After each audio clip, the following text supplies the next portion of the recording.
Hey guys, it's Awesome Railfan, and I have returned with a new video. This time it's something a little different. It's a review on the new-ish ScaleTrains SD40-2s. This is the rivet counter version in the beautiful Milwaukee Road livery. We'll go ahead and get this out of the box and take a look at it.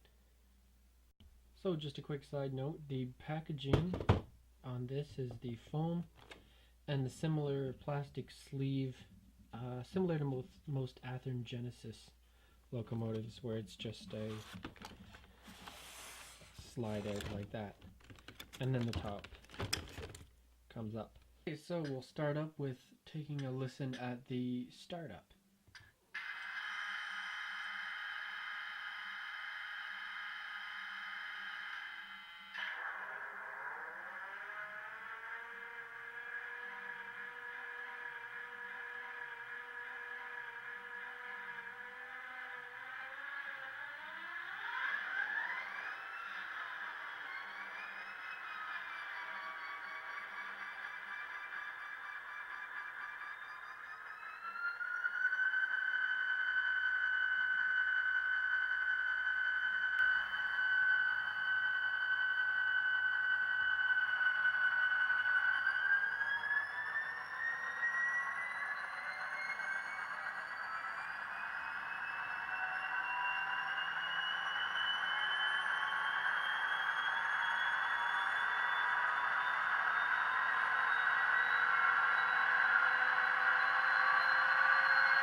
So, some road-specific details on this locomotive include, of course, the smaller fuel tank.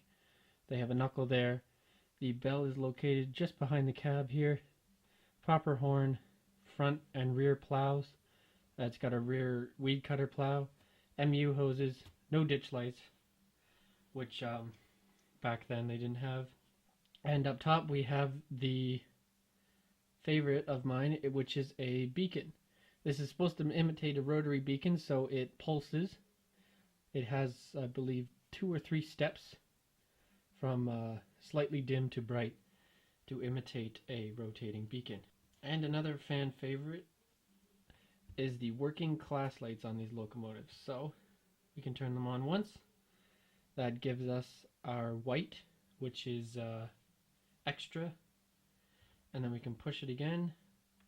That gives us the green, which is high priority trains, and then red, which is for, I believe, power moves and an end of a power move train or end of train, which is rare, which was rarely used.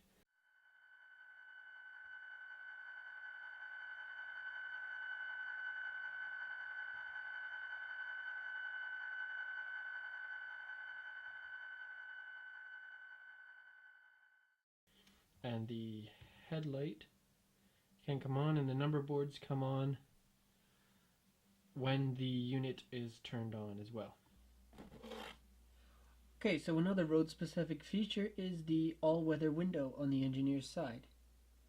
Another nice touch that I've noticed is the Milwaukee Road logo itself is not a decal, it's actually to the real one, so it's a plaque which is placed on, so you can kind of see how it's not just a decal, it's actually a plaque that was put on.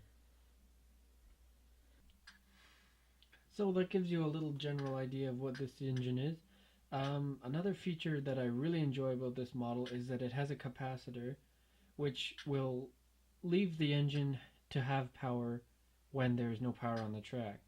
So let's say there's a dirty track or a dead spot.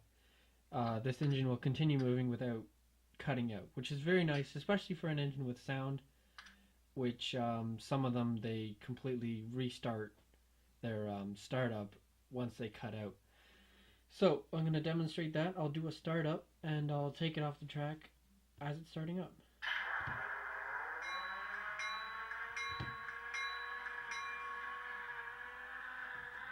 And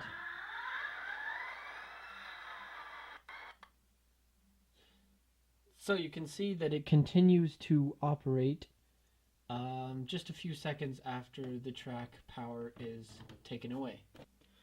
And so at the back of the unit here, you can see this is the small weed cutter plow, as they call it, which is at the rear of the locomotive.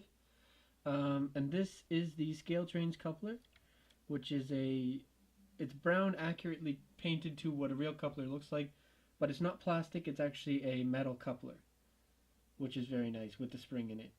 One issue I've realized with this unit is there's a lot of play in this coupler, and it sits sort of low on some other rail cars that I've placed up to it, which is just not a very big difference, but as you can see, it does have some play, so any track that's not completely even, you may have a issue, which can easily be fixed with a shim. So, another issue I've realized with these units is, yes, the one thing that everyone's complained about, which is the sand lines, which I have removed because they do interfere with the trucks. But there's also another issue where I believe this is part of the air filter or a sand filter. I'm guessing it's air filter. If you can hear that, it does interfere with the front truck with a bit of a noise, which is slightly difficult. I mean, you could remove that detail part, but it does slightly affect the locomotive's performance on a curve, which even a large curve that does come in contact, and you can hear it.